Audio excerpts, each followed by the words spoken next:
Today on the show, I'm happy to have David Carter. He's the chairman and founder of Entelechy Academy, the world's first AI powered platform that enhances human intelligence.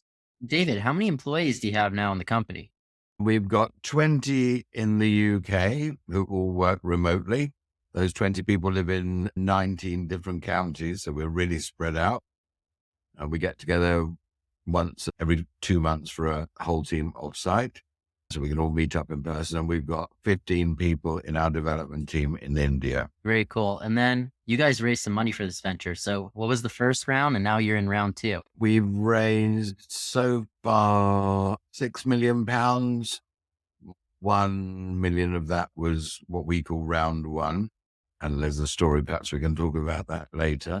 Then we had round two, which was £5 million. And now this is our final ever fundraising round of another £5 million, which we're hoping to close over the next month or so. And when did you actually found this venture? I registered the company in March 2020, a few days after the collapse of my old business, and raised a bit of seed capital. And the first day that I asked 6 people from my old business to join the new business was on the 1st of August 2020. 3 years before March 2020, we created a business that was trying to achieve something similar to what Entelechy is achieving, but in a different way.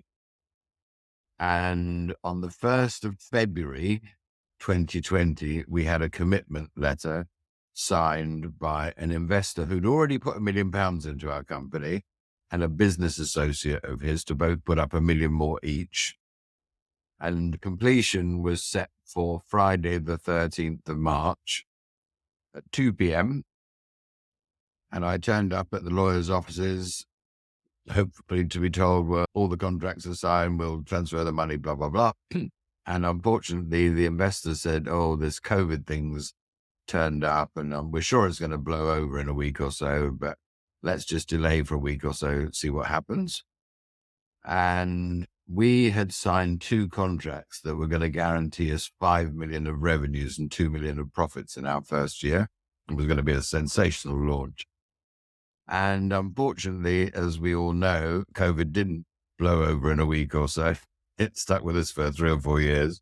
And so we went back to all the other investors who said they were interested in that first round, or in that final round, sorry.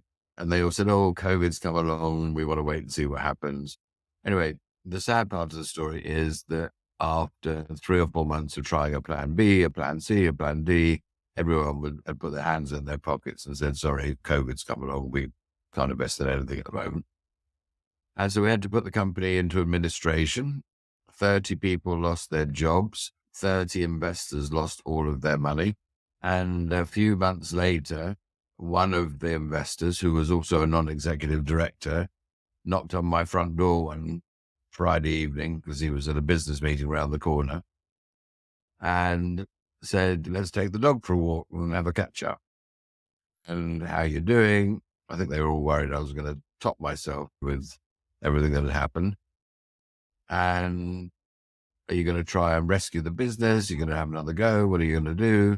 I said, no, I've actually come up with an idea and here's what it is. And he said, well, there are 12 of us who all lost all of our money in the last company, but we want to back you to go again because what you're doing is important for the world.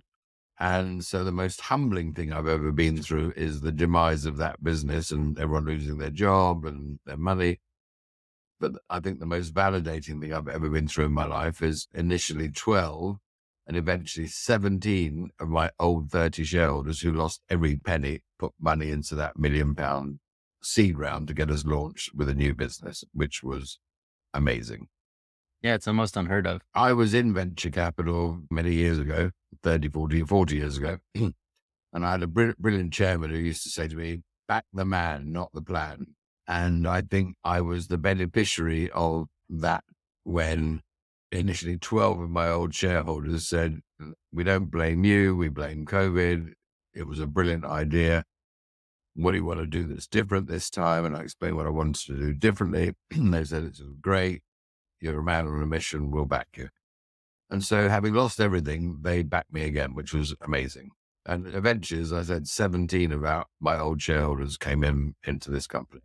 And the last 2 or 3 years has been the most phenomenally difficult market conditions to raise money and I've ever encountered in my 46-year career. It's been ridiculously hard, but we've still managed. So that round one was $1 million. In round two, we raised $5 million. And we're just about to close our final ever round in a month's time, which is another $5 million. So if any of your listeners want to invest, get in touch with me because we're closing the round at the end of March. Definitely. If anybody's interested, reach out. We'll give you David's contact info at the end of the show. So, David, what role has mentorship played in your entrepreneurial journey? And there are 2 answers to that question. As you may or may not have read in my LinkedIn profile, I'm known as the world's leading CEO mentor. So I have been mentoring CEOs for the last 30 years all around the world. So mentorship has been my life.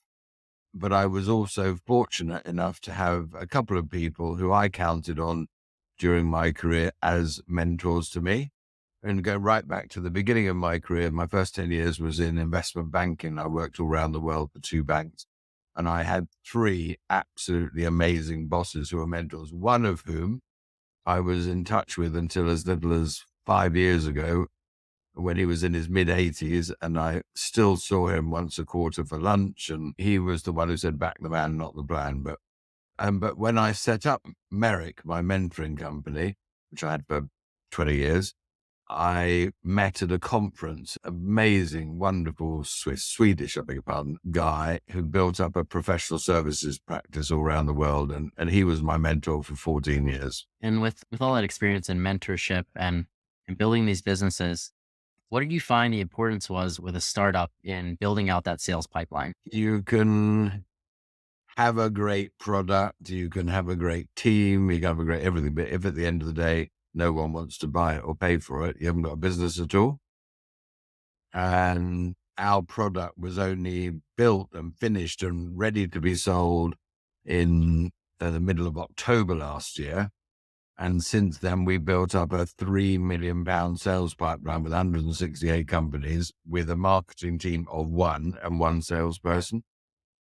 And so this next round of funding, we're going to power up marketing and sales. But I think there's so many answers I could give to that question. You probably are best starting off with getting a few people who know you already and trust you already to pilot or buy your product. And by the way, there's nothing wrong with giving people a free pilot so you get feedback on it.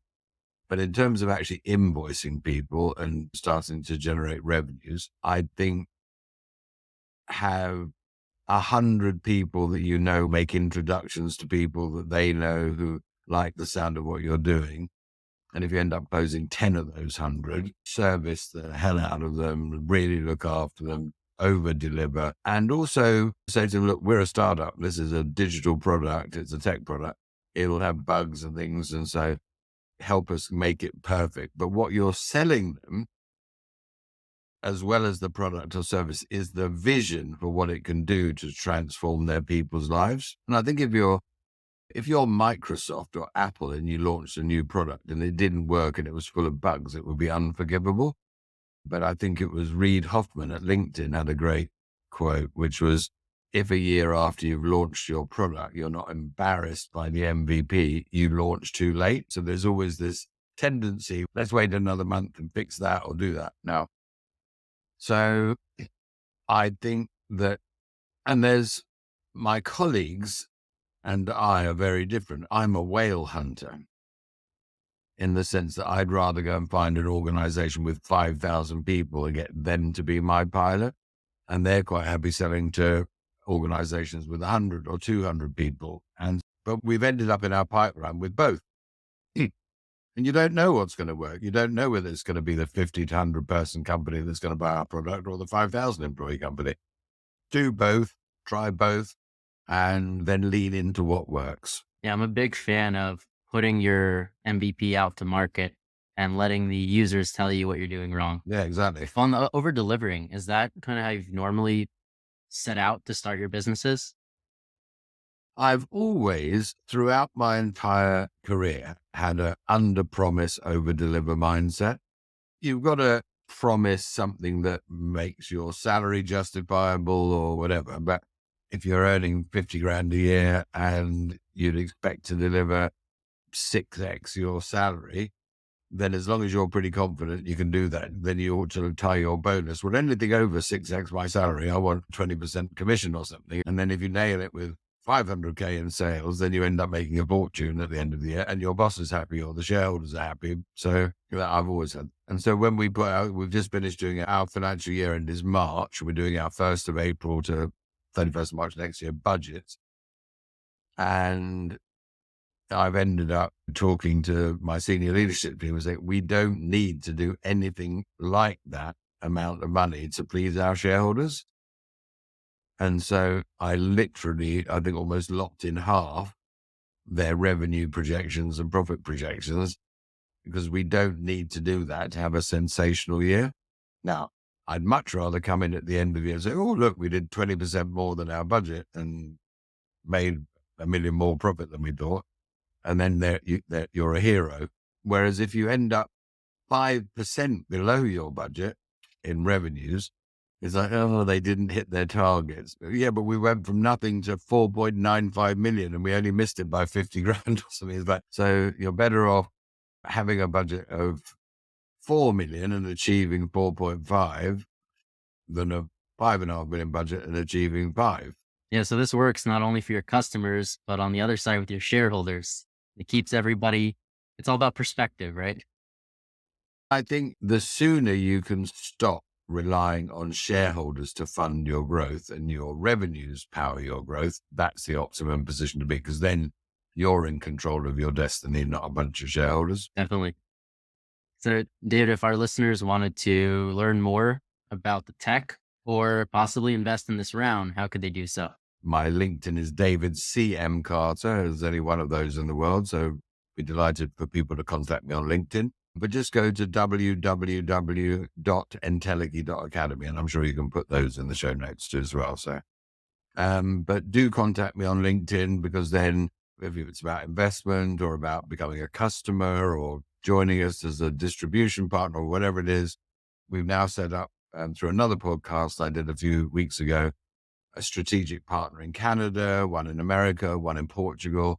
And we love hearing from people who think, I love this idea. Let me find out more. I've got a client base I could sell this into. So Thank you, David, for coming on the show, and everybody for listening to another episode of Failing to Success.